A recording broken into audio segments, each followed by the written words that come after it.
नमस्कार साथियों। तो एक नई वीडियो में आपका स्वागत है और आज हम आपको कराने वाले हैं क्लास 10th सोशल साइंस के कुछ महत्वपूर्ण प्रश्न जो कि आपकी परीक्षाओं में ऑब्जेक्टिव क्वेश्चन में पूछे जाते हैं। आप जानते हैं कि क्लास 10th में आपके हर सब्जेक्ट में 20 ऑब्जेक्टिव क्वेश्चन पूछे जाते हैं। यदि आप वो 20 ऑब्जेक्टिव क्वेश्चन सही करके आते हैं तो ही आपको 70 में से 70 नंबर या 70 में से 65 नंबर मिल पाते हैं। तो इसीलिए आपको ये ऑब्जेक्टिव क्वेश्चन याद करना, उन्हें अच्छे से समझना बहुत ज्यादा जरूरी है। तो आइए बिना देरी के वीडियो को स्टार्ट करते हैं और देखते हैं कि कौन कौन से प्रश्न आपसे सबसे ज्यादा आपकी परीक्षाओं में सोशल साइंस यानी कि सामाजिक विज्ञान में पूछे जाते हैं। तो हमारा जो सबसे पहला प्रश्न है कि राष्ट्रवाद का प्रारंभ किस देश से हुआ था। यानी कि आपसे जो सबसे ज्यादा प्रश्न पूछे जाते हैं, आप जानते हैं कि आपने फ्रांस की क्रांति पढ़ी होगी। तो राष्ट्रवाद का प्रारंभ फ्रांस से हुआ था। फ्रांस की क्रांति कब हुई थी? तो फ्रांस की क्रांति जो है 1789 ईस्वी को हुई थी। ये आपको याद रखना है क्योंकि ये सारे प्रश्न आपसे आपकी परीक्षा में पूछे जाते हैं कि फ्रांस की क्रांति कब हुई थी, महात्मा गांधी अफ्रीका से कब वापस आए थे। महात्मा गांधी अफ्रीका से 1915 में वापस आए। उन्होंने अपना पहला सत्याग्रह भारत में कौन सा चलाया था? चंपारण सत्याग्रह चलाया था। फिर उन्होंने अहमदाबाद और खीरा सत्याग्रह भी किया। असहयोग आंदोलन भी चलाया था 1920 में, जो कि 1920 से लेकर 1922 तक चला था। 1920 से लेकर 1922 तक असहयोग आंदोलन चला था, आप जानते हैं। फिर 4 फरवरी 1922 को जब चौरी चौरा कांड हुआ था जिसमें 22 पुलिसकर्मियों को जलाकर मार दिया गया था, तो महात्मा गांधी ने ये आंदोलन वापस ले लिया था। तो ये सारे प्रश्न आपसे पूछे जाते हैं जो कि हम आपको क्लास 10 सोशल साइंस को डिटेल में पढ़ाएंगे। तो उन्हें आपको अच्छे से पढ़ना है, समझना है कि कौन कौन से प्रश्न आपकी परीक्षाओं में सबसे ज्यादा पूछे जाते हैं। तो एंड तक इस वीडियो पे बने रहिएगा, आपको अच्छे से समझ में आएगा।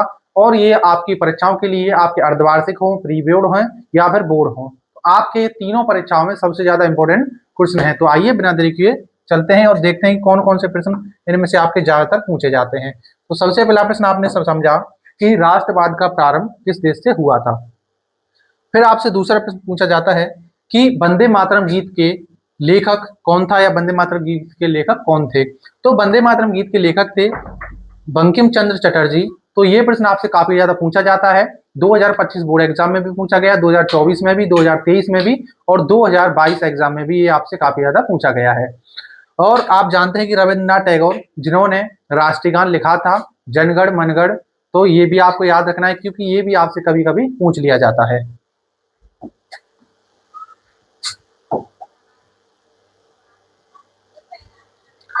फिर हमारा अगला प्रश्न आता है कि नेपाल में राजतंत्र की समाप्ति कब हुई थी। तो नेपाल में राजतंत्र की समाप्ति 2008 में हुई थी। फिर आपसे एक प्रश्न पूछा जाता है कि नेपाल का संविधान कब लागू हुआ था। तो नेपाल का संविधान जो है 2015 को लागू हुआ था। कब हुआ था नेपाल का संविधान? संविधान कब लागू हुआ?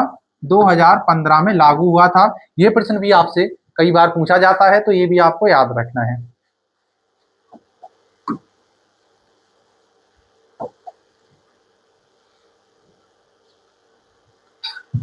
फिर अगला प्रश्न आता है निम्न में से किन राष्ट्रों को मित्र राष्ट्रों में शामिल किया गया था। तो ये आपसे काफी ज्यादा पूछे जाने वाला प्रश्न है। ब्रिटेन फ्रांस रूस को, जर्मनी ऑस्ट्रिया हंगरी तुर्की को, इटली नीदरलैंड या रोमानिया को, या फिर पुर्तगाल स्पेन या स्वीडन को। तो इसमें हमारा राइट आंसर है जर्मनी ऑस्ट्रिया हंगरी और तुर्की। इन देशों को रखा गया था धुरी राष्ट्रों में, ये आपको याद रखना है। इनको रखा गया था किसमें? धुरी राष्ट्रों में। धुरी राष्ट्रों में इनको शामिल किया गया था। और मित्र राष्ट्रों में किन्हें शामिल किया गया था? ब्रिटेन फ्रांस और रूस को।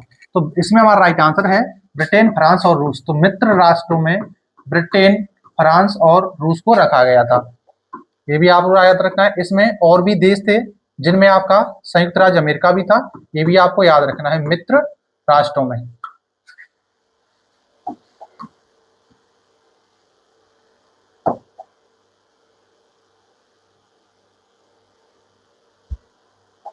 फिर हमारा अगला प्रश्न पूछा जाता है कि रोलेट एक्ट कब पारित हुआ था।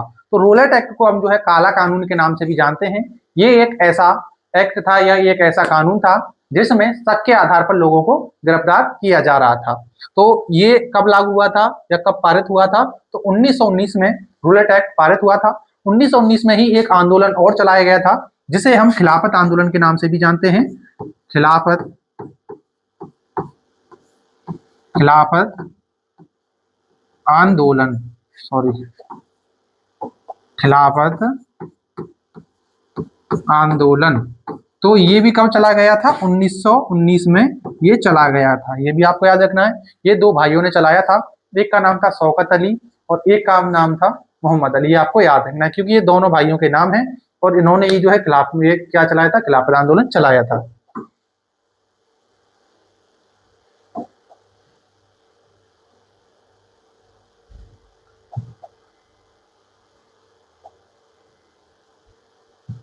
फिर हमारा अगला प्रश्न आता है, विश्व व्यापार संगठन की स्थापना कहां पर हुई थी? तो विश्व व्यापार संगठन, जिसे हम कहते हैं WTO, यानी कि वर्ल्ड ट्रेड ऑर्गेनाइजेशन, तो विश्व व्यापार संगठन की स्थापना हुई थी 1995 में। ये आपको याद रखना है, कब हुई थी? 1995 में हुई थी। और इसका जो मुख्यालय है वो कहां पर है? जेनेवा में स्थित है। यानी कि इसकी स्थापना कहां हुई थी? जेनेवा में हुई थी। ये आपको याद रखना है क्योंकि ये प्रश्न भी आपसे काफी ज्यादा पूछा जाता है।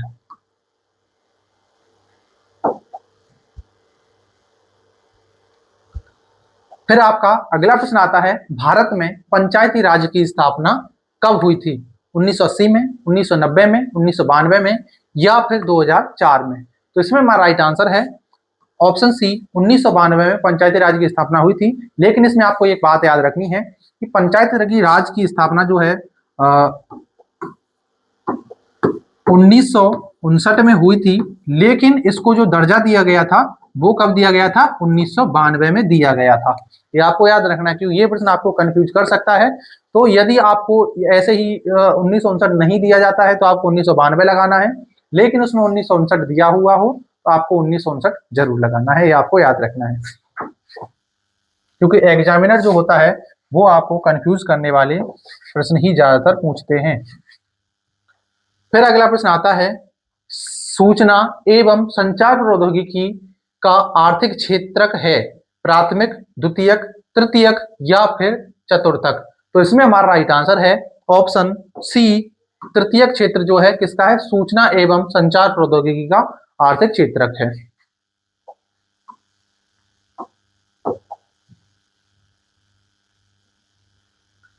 फिर आपका अगला प्रश्न आता है, चीता को भारत में कब लुप्त प्राय घोषित किया गया था? 1952 में, 1964 में, 1972 में या फिर 1984 में? तो इसमें हमारा राइट आंसर है ऑप्शन ए, 1952 में चीता को लुप्त घोषित कर दिया गया था।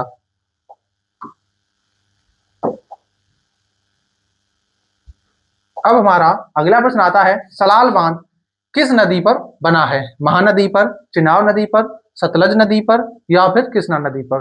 तो इसमें हमारा राइट आंसर है ऑप्शन बी, चिनाब नदी पर। यानी कि जो सलाल बांध है वो चिनाब नदी पर बना हुआ है।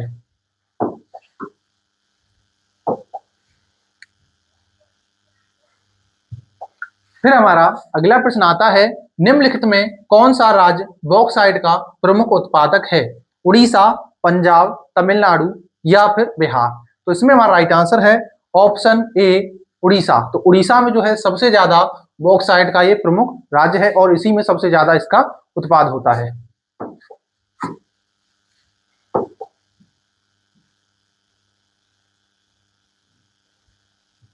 फिर हमारा अगला प्रश्न आता है, झारखंड का कोडरमा अग्रणी उत्पादक है अभ्रक का, लौह अयस्क का या फिर तांबा का या सोने का? तो इसमें हमारा राइट आंसर है ऑप्शन ए, अभ्रक का। यानी कि जो झारखंड का कोडरमा है वो अभ्रक का एक उत्पादक अग्रणी है, यानी कि सबसे ज्यादा इसमें अभ्रक होता है। फिर हमारा अगला प्रश्न आता है, अंतरराष्ट्रीय व्यापार से लाभ होता है छोटे देशों को, बड़े देशों को या छोटे एवं बड़े दोनों देशों को या किसी को नहीं? तो इसमें हमारा राइट आंसर है ऑप्शन सी, छोटे एवं बड़े देश दोनों को इससे यानी कि क्या होता है? लाभ होता है। तो अंतरराष्ट्रीय व्यापार से छोटे देश हों चाहे बड़े देश हों, दोनों को क्या होता है? लाभ होता है।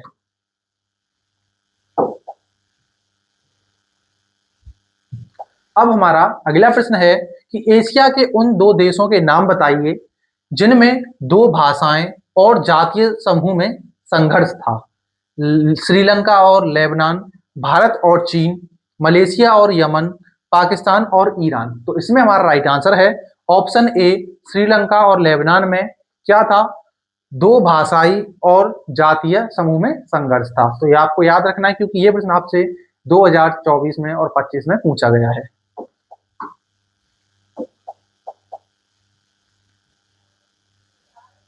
फिर आपका अगला प्रश्न आता है, निम्नलिखित में कौन सा विषय राज्य सूची में नहीं है, पुलिस, कृषि, सिंचाई या मुद्रा। तो इसमें हमारा राइट आंसर है ऑप्शन डी मुद्रा। तो मुद्रा जो है राज्य विषय सूची में नहीं है, यानी कि ये जो है राज्य सूची में नहीं है। बाकी पुलिस, कृषि, सिंचाई ये इसमें है, तो ये आपको याद रखना है।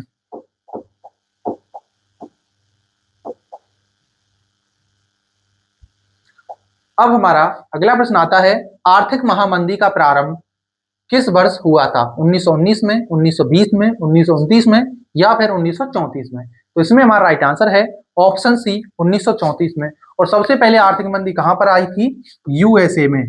कहां पर आई थी, यूएसए में, जिसे हम कहते हैं संयुक्त राज्य America, United state of America.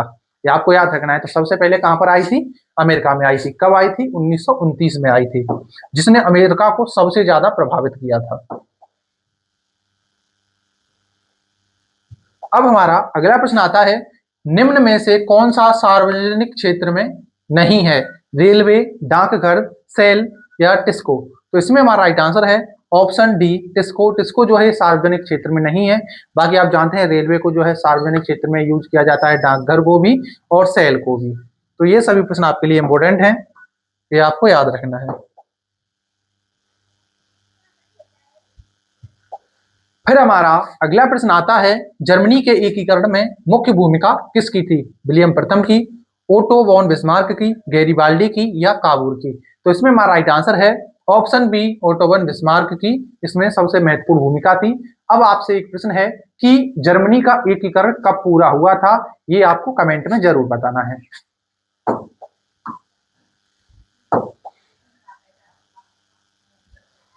अब हमारा अगला प्रश्न है, ब्रिटेन में कॉर्न लॉ समाप्त करने का मुख्य कारण क्या था, जनसंख्या में वृद्धि, उद्योगपतियों एवं शहरियों का विरोध, कॉर्न आयात पर नियंत्रण या फिर कृषि उत्पादों की अधिकता। तो इसमें हमारा राइट आंसर है ऑप्शन बी उद्योगपति एवं शहरियों का विरोध जो है ब्रिटेन में कॉर्न लॉ समाप्त करने का मुख्य कारण था।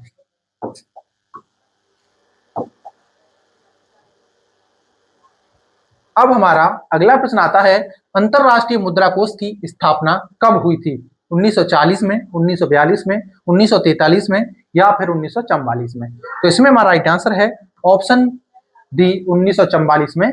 आईएमएफ यानी कि अंतरराष्ट्रीय मुद्रा कोष की क्या हुई थी, स्थापना हुई थी, आपको याद रखना है। और एक प्रश्न आपसे पूछा जाता है, डब्ल्यूबी यानी कि विश्व बैंक की स्थापना कब हुई थी। तो विश्व बैंक की स्थापना भी 1944 में हुई थी, ये भी आपको याद रखना है। फिर आपसे एक प्रश्न पूछा जाता है कि संयुक्त राष्ट्र संघ की स्थापना कब हुई थी, जिसे हम कहते हैं यूएनओ। तो यूएनओ की स्थापना 24 अक्टूबर 1945 को हुई थी। ये प्रश्न आपको याद रखना है क्योंकि ये सभी आपसे आपकी परीक्षाओं में पूछे जाते हैं। कब हुई थी यूएनओ की स्थापना, यानी कि संयुक्त राष्ट्र संघ की स्थापना हुई थी 1945 में। वर्ल्ड बैंक की स्थापना कब हुई थी, यानी कि विश्व बैंक की स्थापना कब हुई थी, 1944 में। अंतरराष्ट्रीय मुद्रा कोष की स्थापना कब हुई थी, 1944 में। भारत कब आजाद हुआ था, 15 अगस्त 1947 को। और आपसे पूछा जाता है कि विश्व व्यापार संगठन की स्थापना कब हुई थी, तो विश्व व्यापार संगठन की स्थापना कब हुई थी, 1995 में। ये भी आपको याद रखना है। ये सारे प्रश्न आपसे आपकी परीक्षाओं में पूछे जाते हैं, तो इसीलिए आपको इनमें एक भी प्रश्न में कंफ्यूज नहीं होना है, ये आपको याद रखना है। फिर आपसे प्रश्न पूछा जाता है कि जब फ्रांस छींकता है बाकी यूरोप को सर्दी जुकाम हो जाता है, यह कथन किसका है, मेटरनिक का, गैरिबाल्डी का, नेपोलियन बोनापार्ट का या फिर ओटो वॉन बिस्मार्क का। तो इसमें हमारा राइट आंसर है ऑप्शन ए मेटरनिक का। यानी कि मेटरनिक ने कहा था कि जब फ्रांस छींकता है तो पूरे यूरोप को सर्दी जुकाम हो जाता है। और ये आपको एक बात याद रखनी है कि नेपोलियन बोनापार्ट कौन था। तो नेपोलियन बोनापार्ट जो है फ्रांस का एक शासक था। ये प्रश्न आपसे पूछा जाता है कि नेपोलियन बोनापार्ट का संबंध किस देश से है, तो किस देश से है, फ्रांस से इसका संबंध है।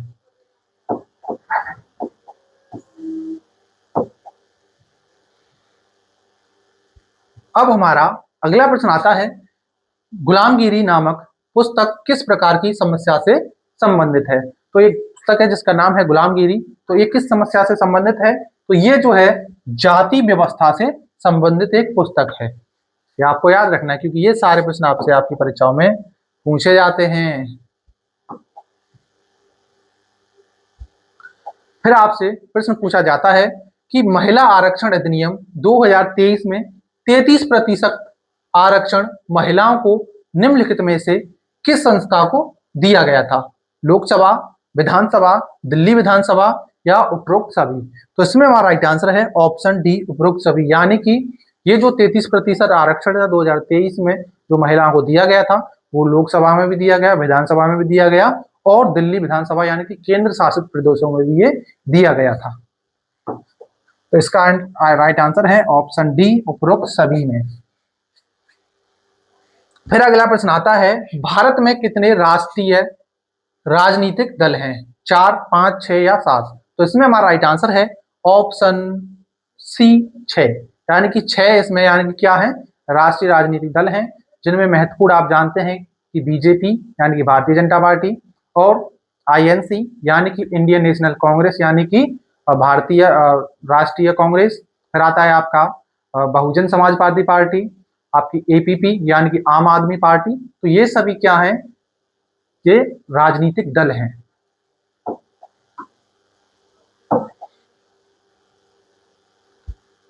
अब हमारा अगला प्रश्न पूछा जाता है, निम्नलिखित में किस प्रांत में सीढ़ीदार सोपानी खेती की जाती है?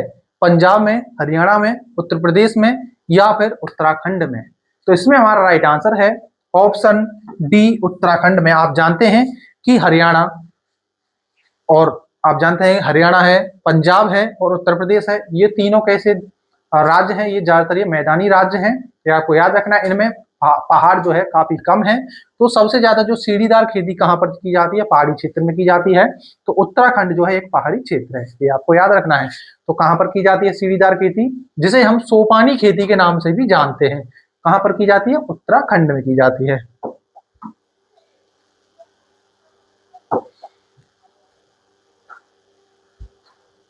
अब हमारा अगला प्रश्न आता है, भारतीय वन्य जीवन संरक्षण या रक्षण अधिनियम किस वर्ष लागू किया गया? तो इसमें हमारा राइट आंसर है ऑप्शन बी, 1972 में। तो 1972 में भारतीय वन्य जीवन या रक्षण ये क्या किया गया? लागू किया गया था अधिनियम।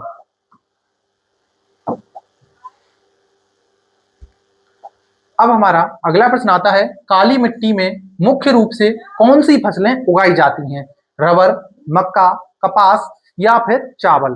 तो इसमें हमारा राइट आंसर है ऑप्शन सी, कपास। तो काली मिट्टी में जो सबसे ज्यादा मुख्य रूप से फसल उगाई जाती है वो कपास उगाई जाती है। काली मिट्टी आपके गुजरात में भी पाई जाती है, ये आपको याद रखना, गुजरात में, महाराष्ट्र में, तो इनमें काली मिट्टी भी पाई जाती है, क्योंकि ये प्रश्न भी आपसे काफी ज्यादा पूछे जाते हैं।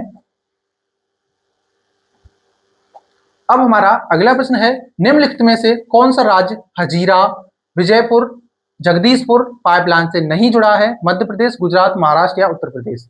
तो इसमें हमारा राइट आंसर है ऑप्शन सी, महाराष्ट्र। महाराष्ट्र जो है हजीरा, विजयपुर और जगदीशपुर पाइपलाइन से नहीं जुड़ा हुआ है। ये प्रश्न आपसे काफी ज्यादा पूछा जाता है, ये आपको याद रखना है। फिर आपके जो पहले चैप्टर में क्वेश्चन पूछा जाता है कि फ्रांस की क्रांति कब हुई थी? तो अभी हमने आपको बताया था कि फ्रांस की क्रांति 1789 में हुई थी और इसका शासक कौन था? नेपोलियन बोनापार्ट था।